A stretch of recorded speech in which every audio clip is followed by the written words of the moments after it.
ఓం నమ శివాయ. శివానంద లహరి 11 నుండి 15 శ్లోకాలను చూద్దాము. వటుర్వాగేహి వా యతిరపి జటీ వా తదితరో నరో వా యః కశ్చిద్ భవతు భవ కిం తేన భవతి యదీయం హృత్పద్మం యది భవదదీనం పశుపతే తదీయస్త్వం శంభో భవసి భవభారం జనహసి. ఓ శివ, మానవుడు బ్రహ్మచారి అయినను, గృహస్థు అయినను, సన్యాసి అయినను, జటాధారి అయినను, మరి ఇంకా ఎట్టివాడైనా కానిమ్ము, దాని వలన ఆయా ఆశ్రముల చేత ఏమవుతుంది? కానీ ఓ పశుపతి, ఎవరి హృదయ పద్మము నీ వశమవుతుందో, ఎవరి హృదయం నందు నిన్ను నిలుపుకొని ఉన్నాడో నీవు అతని వాడివే. అతని సంసార భారాన్ని మోసెదవు కదయ్యా.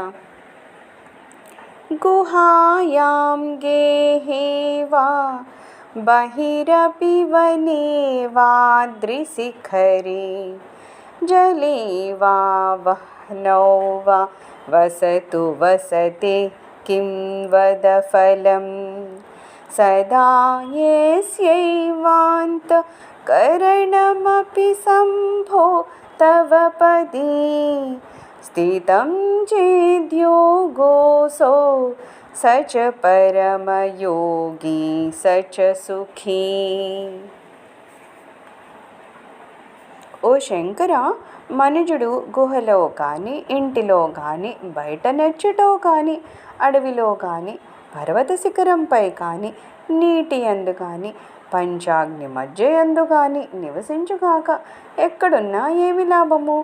ఎవరి మనస్సు ఎల్లప్పుడూ నీ పాదపద్మాల యందు స్థిరంగా ఉంటుందో అతడే గొప్ప యోగి, మరియు అతడే పరమానందము కలవాడు అవుతున్నాడు కదా.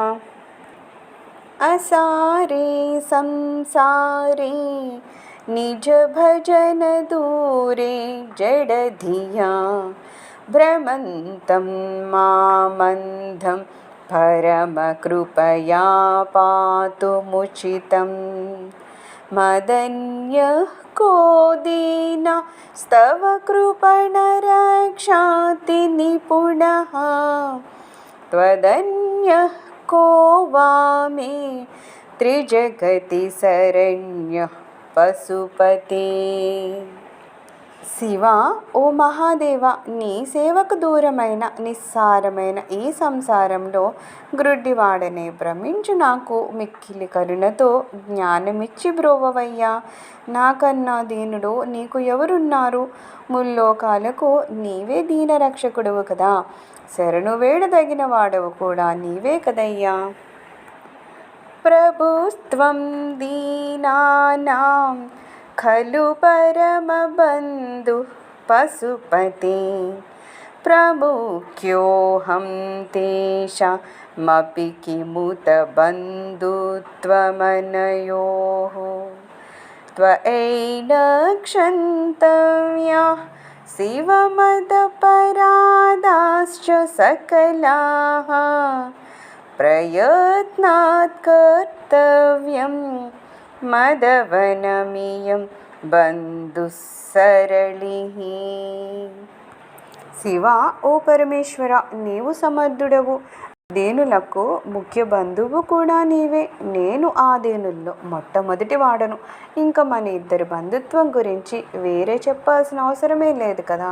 ఓ శివ, నా సమస్త అపరాధాలను నీవు క్షమించు, నన్ను ప్రయత్నపూర్వకంగా రక్షించు.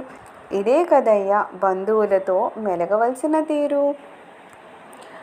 ఉపేక్షానో చేత్ కిం న హరసి భవధ్యాన విముఖాం దురాసా భూయిష్టా విధిలిపిమసక్తో యది భవాన్ శిరస్తాద్వైధాత్రం న ఖలు సువృతం పశుపతే కదం వా నిర్యత్నం కరనఖముఖేనైవ లులితం.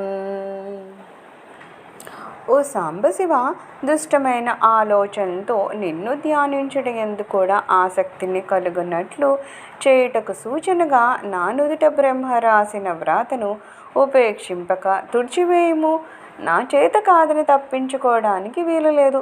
ఆ బ్రహ్మదేవుని 5వ తలను నీ కొనగోటితోనే తుంచిసేవు కదా. సర్వం శ్రీ శివచరణారవిందార్పణమస్తు. తర్వాత శ్లోకములు తర్వాత వీడియోలో చూద్దాము.